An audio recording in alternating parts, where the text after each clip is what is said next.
다 같이 사도신경으로 신앙을 고백하겠습니다. 나는 전능하신 아버지 하나님 천지의 창조주를 믿습니다.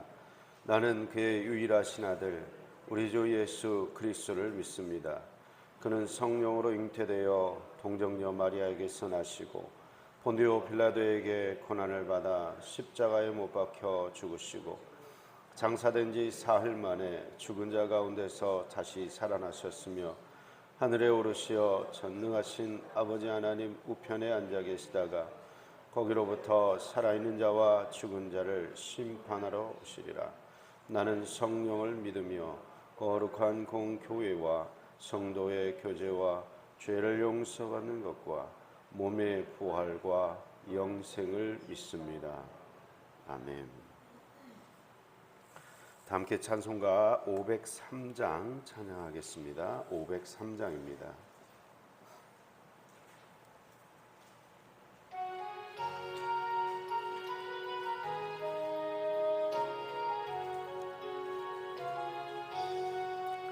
세상 모두 사랑 없어 맹맹함을 아느냐.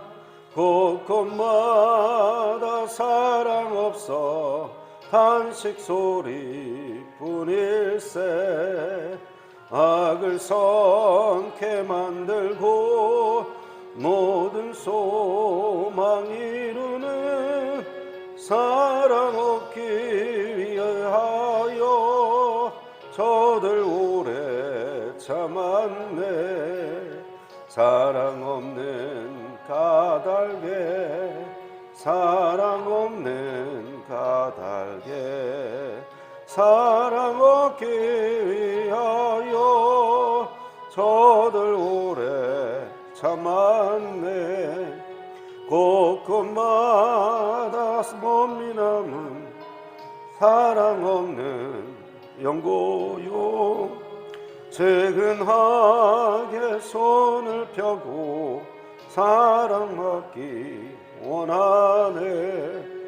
어떤 이는 고통과 근심 걱정 많으니 사랑 없는 까닭에 저들 실망하도다.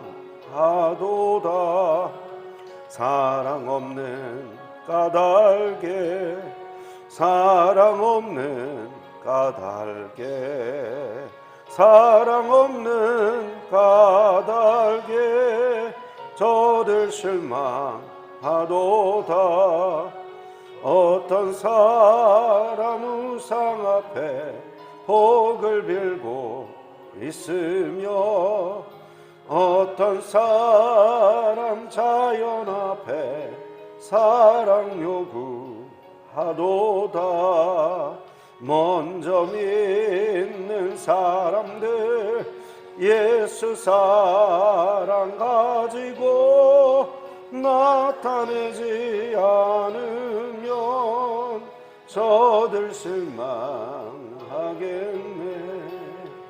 예수 사랑 가지고 예수 사랑 가지고 나타내지 않으면 저들 실망하겠네. 기갈 중에 있는 영혼 사랑받기 원하며 아이들도 소리질러 사랑받기 원하네. 저들 소리 들을 때 가서 도와줍시다. 만민 중에 나가서 예수 사랑 전하세. 예수 사랑 전하세. 예수 사랑 전하세. 만민 중에 나가서 예수 사랑 전하세.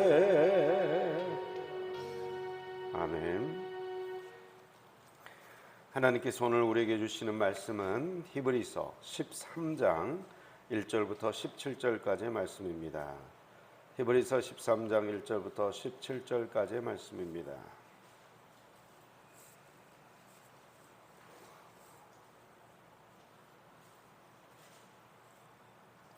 함께 교독하시겠습니다.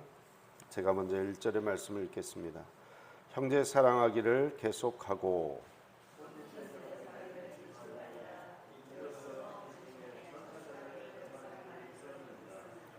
너희도 함께 갇힌 것 같이 갇힌 자를 생각하고 너희도 몸을 가졌은즉 학대받는 자를 생각하라.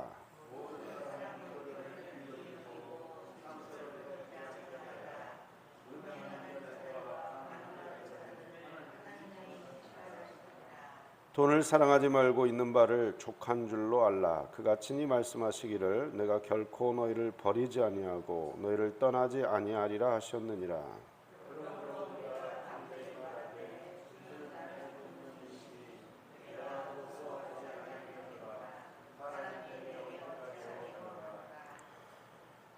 하나님의 말씀을 너희에게 일러주고 너희를 인도하던 자들을 생각하며 그들의 행실의 결말을 주의하여 보고 그들의 믿음을 본받으라.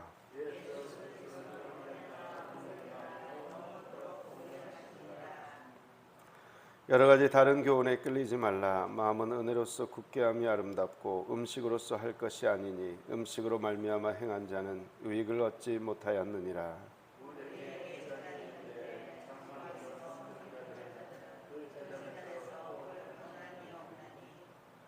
이는 죄를 위한 짐승의 피는 대제사장이 가지고 성소에 들어가고 그 육체는 영문 밖에서 불사름이라.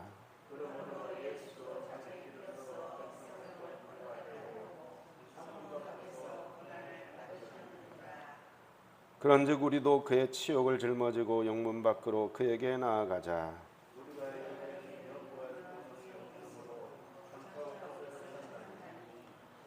그러므로 우리는 예수로 말미암아 항상 찬송의 제사를 하나님께 드리자. 이는 그 이름을 증언하는 입술의 열매니라.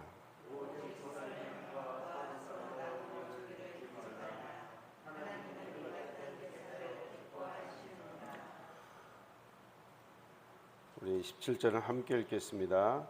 너희를 인도하는 자들에게 순종하고 복종하라. 그들은 너희 영혼을 위하여 경성하기를 자신들이 청산할 자인 것 같이 하느니라.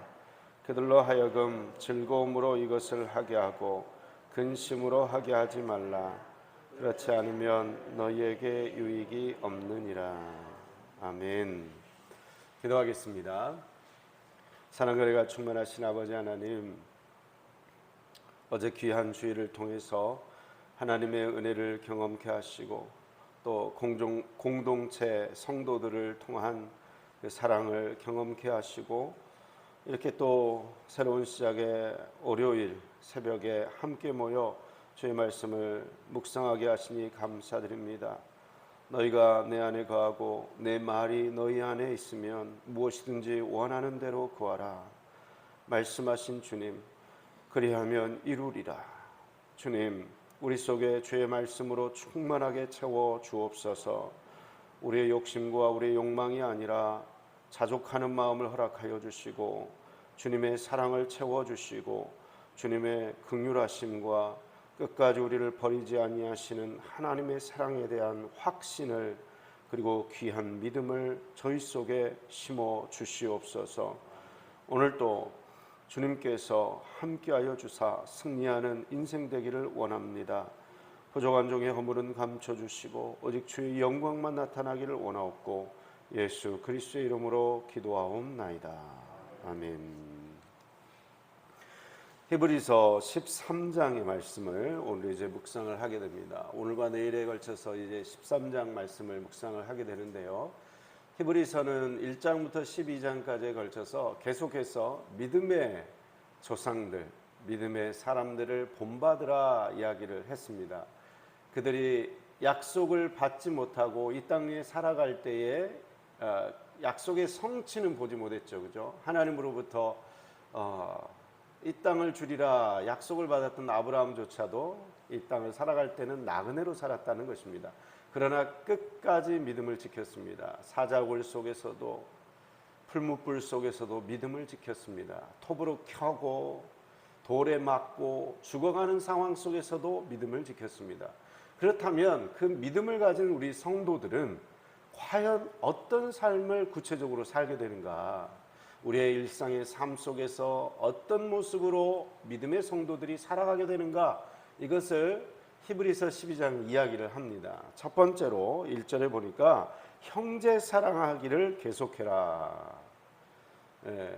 형제 예 가운데 거하라. 형제 사랑하기를 계속해라 권면을 하고 있습니다. 믿음을 가진 사람, 하나님의 약속을 받았고 그 약속이 이루어질 때까지, 죽기까지, 끝까지 이 믿음 속에 살아가는 사람, 그 사람은 형제를 사랑하는 사람입니다. 이 사랑이라고 하는 것은 용서를 포함하는 거죠. 그죠? 미움과 증오가 아니라 용서하고, 그리고 또 용서하고, 또 용서하고, 끝까지 품는 마음, 그것이 사랑입니다.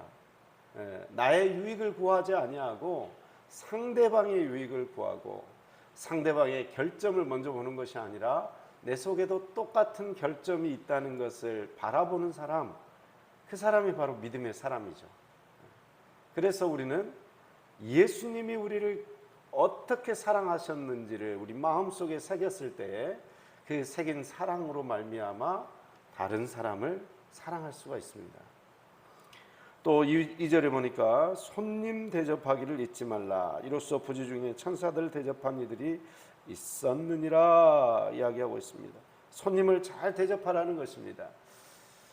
지금 사실 이제 우리가 지금 살아가고 있는 현대 사회 속에서는 손님 대접할 일이 그냥 불시에 누가 찾아오고 이런 일은 이제 거의 없죠. 왜냐하면 다 연락하는 수단이 있지 않습니까? 휴대폰도 있고 미리 약속을 정하고 갑자기 어느 집에 들이닥친다. 이거는 환영받지 못할 일이고, 그리고 사람들이 다 힘들어하죠. 그리고 그런 사람들은 이제 상종하지 않으려고 할 것입니다. 그러나 2000년 전에 그리고 3000년 전에는 어땠을까요? 그때는 연락하는 수단이 없습니다. 그리고 특별히 초대교회에서는요, 순회 설교자들이 있었습니다. 복음 전도자들, 여러 지역을 돌면서 각 교회에 가서 말씀을 가르쳐 주는 사람들이 있습니다. 복음 전도자들이 있었어요. 그들은 어땠을까요? 연락하고 갔을까요? 아니요, 연락할 수단이 전혀 없어요. 그냥 가는 거예요. 하나님께서 오늘 이곳으로 가라 그러면 오늘 이곳으로 가고, 오늘 저곳으로 가라 하면 저곳으로 가라. 여기 한 달 머물러라, 또 감동을 주시면 거기서 머물면서 하나님 말씀을 가르치는 거예요. 그러면 그 순회 전도자들은 누가 그러면 돌보입니까? 교회가 돌보는 거예요. 그리고 성도들이 돌보는데 어떤 성도들이 돌봅니까? 믿음을 가진 성도들이 우리 집에 모시겠습니다. 저희 집으로 오십시오 하고 모시는 거예요. 그때 당시만 해도 모든 순회 전도자들이 그런 식으로 하나님께 모든 것을 맡기고 돌아다녔기 때문에 그 순회 전도자가 온다 그러면 믿음으로 내 집에 모시고 돌봐드리고 식사 대접하고 잠자리를 봐드리고 하는 것을 당연하게 생각을 했다는 것입니다. 그래서 손님 대접하기를 잊지 말라. 부지 중에 천사를 대접했던 아브라함이 있죠. 롯이 있죠. 천사들을 대접하는 것처럼 그들을 대접하라 이야기를 하고 있습니다. 3절 말씀을 볼까요? 너희도 함께 갇힌 것 같이 갇힌 자를 생각하고 너희도 몸을 가졌은즉 학대받는 자를 생각하라. 왜 갇히고 왜 학대를 받았을까요? 바로 복음 때문입니다. 복음을 전하는 것 때문에, 그리고 복음을 믿고 살아간다는 것 때문에 박해를 받아 감옥에 갇히고 학대를 받고 있습니다. 그 사람들을 잊지 말라는 것입니다. 아이고 내일 아니에요, 이렇게 하지 말라는 거예요. 고통 가운데 있는 사람을 돌아보라는 것입니다. 감옥 가운데 갇혀있는 믿음의 성도들을 찾아가서 음식을 주고 따뜻한 옷을 나눠주고 구체적으로 사랑을 실천해라. 그것이 믿음이다 라고 이야기를 하고 있는 것입니다. 그래서 믿음은 그냥 고상한 어떤 지적인 동의가 아니라 실질적으로 형편이 어려운 사람과 함께하는 것이고, 돈을 나눠주는 것이고, 시간을 내서 돌봐주는 것이고, 그게 믿음입니다. 믿음입니다. 믿음은 그래서 어려운 형편 가운데 있는 사람들을 돌보는 것이 믿음이다. 그래서 한 집안에 믿음을 가진 사람이 잘 됐어요. 그러면 한 집안 안에 형편이 어려운 사람들을 돌보는 게 믿음 있는 사람의 모습이어야 돼요. 그렇죠? 가족 중에 어떤 형제는 잘나고 어떤 형제는 어렵게 살지 않습니까? 예. 근데 세상 사람들은 어때요? 아이고, 야, 너는 그냥 네가 노력을 못해서 못 사는 거 아니냐? 왜 그렇게 노력을 못했냐? 그냥 네가 당해라. 니는 네가 열심히 안 살았으니까 가난한 거 아니냐? 그냥 가난하게 살아라. 이렇게 말할 수 있죠. 그러나 믿는 사람은 어떻게 해야 돼요? 믿는 사람은 내 것을 나눠서 균등하게 하는 것입니다. 함께 잘 사는 것입니다. 예, 형제를 돌보는 것입니다. 이게 믿음입니다. 자, 그리고 이제 결혼 생활에 대해서 이야기를 하는데요. 4절 말씀 우리 함께 읽겠습니다. 모든 사람은 결혼을 귀히 여기고 침소를 더럽히지 않게 하라. 음행하는 자들과 간음하는 자들을 하나님이 심판하시리라. 아멘. 자, 음행은 이제 결혼 전에 벌어지는 일에 대해서 음행이라고 하고, 간음은 결혼한 상태에서 벌어지는 그 언약을 위반하는 행위를 간음이라고 할 수 있습니다. 음행과 간음을 통해서 결혼을 정말 하찮게 여기고 하나님의 언약을 무시하는 것, 침소를 더럽히는 것은 하나님이 심판하신다는 것입니다. 하나님께서 세우신 두 가지 제도가 있죠. 그 두 가지 제도가 무엇입니까? 하나는 가정이고 하나는 교회입니다. 하나님이 직접 세우신 제도예요. 아담과 하와를 만드시고 결혼이라는 제도를 만드셔서 생육하고 번성하고 땅에 충만하라 이렇게 말씀하신 분이 하나님이시고, 또 예수 그리스도의 그 피값으로 구원으로 예수 그리스도를 믿는 반석 위에 내가 내 교회를 세우리니 음부의 권세가 이기지 못하리라 이렇게 말씀하시면서 교회를 세우신 분이 바로 또 하나님이십니다. 근데 하나님이 세우신 가정이라는 그 고귀한 그 공간을 음행과 간음을 할 때에 어떻게 됩니까? 하나님의 언약을 깨뜨리는 행위가 된다는 것이고 하나님이 직접 심판하시겠다라는 것입니다. 그래서 우리는 결혼 생활을 굉장히 중요하게 생각해야 되고, 그래서 이제 한눈 팔면 안 되겠죠. 다른 이성에 대해서 이렇게 막 그 마음을 갖는 것, 그리고 또 그런 불륜을 저지르는 것, 믿지 않는 사람들 세계, 그 세계를 적나라하게 보여주는 게 이제 드라마에서 막 일어나는 일들이지 않습니까? 그렇잖아요. 실제로 막 그런 일들이 일어난다 그래요. 결혼을 했음에도 불구하고 그런 불륜이라든가 그런 것으로 넘어갈 수 있는 것이죠. 그래서 결혼을 귀히 여겨라. 하나님이 세우신 제도라는 것을 분명히 명심하고 하나님이 짝지어 주신 배우자를 뜨겁게 사랑하고 그 배우자만을 생각하는 것, 그것이 너무나 중요하다는 것입니다. 또한 이 결혼과 더불어서 이제 돈을 이야기를 하고 계시는데요. 5절 말씀 읽겠습니다. 돈을 사랑하지 말고 있는 바를 족한 줄로 알라. 그가 친히 말씀하시기를 내가 결코 너희를 버리지 아니하고 너희를 떠나지 아니하리라 하셨느니라. 아멘. 요즘 물가가 막 계속 올라가고 있습니다. 똑같은 돈으로 할 수 있었던 일들을 이제는 쉽게 하지 못하고, 예전에는 차 한 대 기름을 가득 채워도 10만 원이 넘질 않았는데 이제는 기름을 가득 채우면 지금 12만 원, 13만 원 막 훌쩍훌쩍 넘어가요. 지금 어느 순간에 돈의 가치가 굉장히 많이 떨어지고 있습니다. 그럴 때일수록 우리는 어떻습니까? 돈에 대해서 이렇게 더 이렇게 욕망하는 마음이 많아질 수 있습니다. 사실 하나님께서는 우리가 필요를 위해서 기도하고 필요를 위해서 열심히 살아가는 것, 이것은 뭐라고 하지 않았습니다.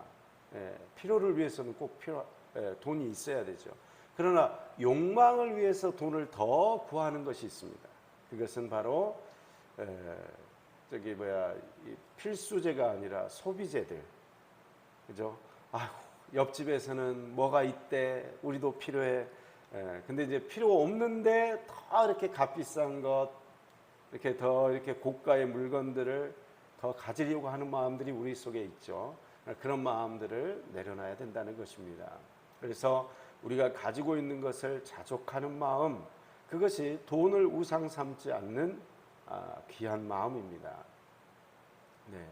그렇게 필요한 것을 구하되 나의 욕망을 비우고 자족하는 것, 그것이 우리 믿음의 성도들에게 꼭 필요한 마음이라고 할 수 있습니다. 이렇게 할 수 있는 근거가 바로 하나님께서 친히 말씀하신 그 내용입니다. 그가 친히 말씀하시기를 내가 결코 너희를 버리지 아니하고 너희를 떠나지 아니하리라 하셨느니라.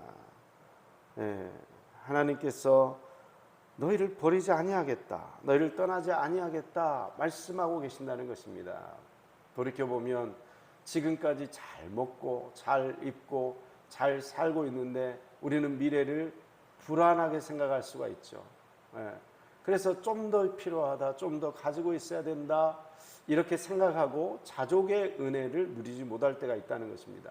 그러나 지금까지 함께 하신 하나님께서 끝까지 지켜주실 것이다, 끝까지 함께 하실 것이다, 이 분명한 믿음과 확신이 있으면 우리는 염려하지 않고 불안해하지 않고 자족할 수 있을 것입니다. 그래서 우리는 더 굳센 이 믿음 가운데 나아갈 때에 돈의 소유 여부가 우리를 평안케 하는 것이 아니라 가지지 못했어도 평안할 수 있는 그 은혜로 승리하게 될 줄 믿습니다. 6절 말씀 우리 함께 읽겠습니다. 그러므로 우리가 담대히 말하되 주는 나를 돕는 이시니 내가 무서워하지 아니하겠노라. 사람이 내게 어찌하리요 하노라. 아멘. 주는 나를 돕는 이시니, 주님께서 도우십니다. 우리가 무서워할 것이 아무것도 없습니다. 주님을 온전히 신뢰하고 승리하시기를 바랍니다. 그리고 또한 7절은 우리 믿음의 사람들의 그 결말을 주의해 보라고 이야기하고 있습니다. 하나님의 말씀을 너희에게 일러주고 너희를 인도하던 자들을 생각하며 그들의 행실의 결말을 주의하여 보고 그들의 믿음을 본받으라. 그들의 믿음을 본받으라. 그들이 죽기까지 죽음 앞에서도 변절하지 아니하고 끝까지 믿음을 지키고 승리했고 결국 하나님의 약속을 받지 않았느냐. 그러니 너희도 끝까지 그들의 믿음을 본받아서 승리하여라, 인내하여라, 견뎌라, 이렇게 말씀하고 있습니다. 8절 말씀입니다. 예수 그리스도는 어제나 오늘이나 영원토록 동일하시니라. 그 믿음의 사람들과 함께 하셨던 예수 그리스도께서 저희와 함께 하십니다. 그리고 예수 그리스도는 과거에 존재한 분이 아니라 현재도 함께하고 계시며 미래에도 지금 살아서 역사하시는 하나님이십니다. 하나님이신 예수님께는 능치 못할 일이 없습니다. 돕지 못할 사건이 없습니다. 관여치 못할 환경이 없습니다. 하나님이 함께 하시면 우리는 승리하게 되는 것입니다. 그리고 이제 9절부터 이제 12절까지 보면 과거의 그림자로서 존재했던 성막제도, 음식 규례, 정결 규례, 이것과 비교해서 예수 그리스도께서 단번에 이루신 참 제사 제도와 비교를 해서 설명을 하고 있습니다. 다른 교훈에 끌리지 마라. 마음은 은혜로서 굳게함이 아름답고 음식으로 할 것이 아니니, 음식을 먹어야 되느냐 말아야 되느냐, 이건 정결한 짐승이다, 이건 부정한 짐승이다, 이렇게 더 이상 구별할 필요가 없다. 왜냐하면 예수 그리스도를 통해서 모든 음식이, 입으로 들어가는 모든 음식은 깨끗하다 이야기를 하셨기 때문에, 돼지고기를 먹어도 괜찮고 순대를 먹어도 괜찮죠. 이미 예수님께서 깨끗하다 하셨기 때문에. 그러나 우리가 음식을 조심해야 되는 순간은 있죠. 그것은 무엇입니까? 믿음이 약한 자를 시험에 빠뜨리게 되는 순간이 있을 수 있다는 것입니다. 여러분, 우리가 가진 자유는 나만의 자유가 아니라 우리 모두의 자유입니다. 믿음의 사람들, 형제들이 함께 있어요. 어떤 사람은 개를 가족처럼 생각해가지고 키웁니다. 근데 어떤 사람은 개는 음식에 불과하다라는 확고한 철학을 가지고 있는 분이 계십니다. 그 두 분이 함께 신앙생활을 하는데, 개고기 먹으러 가자, 이 말을 개를 가족처럼 여기는 사람 앞에서는 조심해야겠죠. 먹고 싶을 때는 어떻게 해야 될까요? 그 사람 없을 때 말을 해야 되겠죠. 그죠? 일 내지만, 우리나라도 지금 앞으로 개고기 식용 문제를 좀 다루게 될 것은 같습니다. 앞으로는 세계적인 추세로 우리가 이제 음식이 귀할 때는 먹었겠지만 앞으로는 이게 힘들 것 같습니다. 왜냐하면 모든 사람들이 지금 다 개를 가족처럼 키우는 문화가 확산되고 있기 때문에 더 이상 된장을 바르는 일은 좀 쉽지 않을 걸로 보이지만 그렇게 변해가는 거죠. 왜 변해갑니까? 사랑의 원리 때문에 변해가는 거예요. 이전엔 내가 했던 자유예요. 내 마음이에요. 내가 할 수 있죠. 마음껏 먹고 마음껏 행동하고 마음껏 할 수 있죠. 그러나 사랑의 형제 자매가 옆에 있어요. 그에게는 걸림돌이 될 수 있어요. 그에게는 시험거리가 될 수 있어요. 그러면 믿음을 가진 사람은 어떻게 해요? 비단 이 음식 문제뿐만 아니라 내가 자유롭게 했던 행동들이 있거든요. 그런데 그 행동들이 누군가에게, 연약한 믿음을 가진 사람에게는 부담이 될 수 있고 시험거리가 될 수 있어요. 그러면 어떻게 합니까? 그러면 그 사람을 위해서 하지 말아야 돼요. 그 사람의 믿음이 시험에 들지 않도록 내가 그런 행동을 하면 안 돼요. 그것을 참는 것이 믿음입니다. 내 유익을 구하지 않고 상대방의 유익을 먼저 생각하는 것, 그것이 믿음이라는 거예요. 그게 성숙한 믿음이에요. 그런데 신앙생활을 해도 이 성숙한 믿음으로 가는 게 아니라 자기 고집대로, 자기 열심대로, 내가 좋으면 됐지, 딴 사람 무슨 상관이야, 내가 좋으면 하는 거지 뭐, 에이 상관하지 마, 신경 꺼, 이렇게 말하는 것은 뭐예요? 이거는 믿음이 아니라는 거예요. 믿음이 아니에요. 믿음이 자라지 않은 아직 어린 아기에 불과하다라고 할 수 있는 거예요. 그래서 우리는 성숙한 믿음으로 더 나가야 될 줄 믿습니다. 시간이 많이 지나가서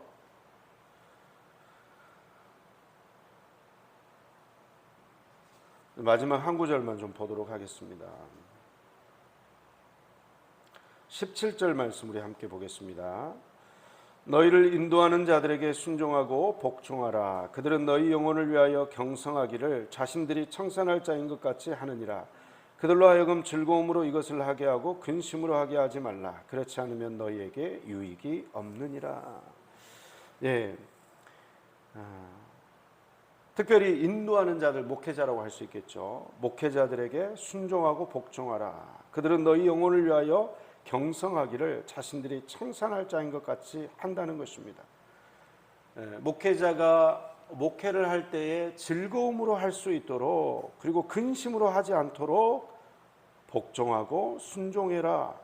그렇지 않으면 너희에게 유익이 없다 이야기를 하고 있습니다. 사실 잘못된 권위주의에 빠져 있는 목사님들 때문에 교회 성도님들이 이 복종하라, 순종하라 말만 나오면 사실 경기를 일으킵니다. 왜냐하면 잘못된 그 목사님들의 사례도 있었기 때문에.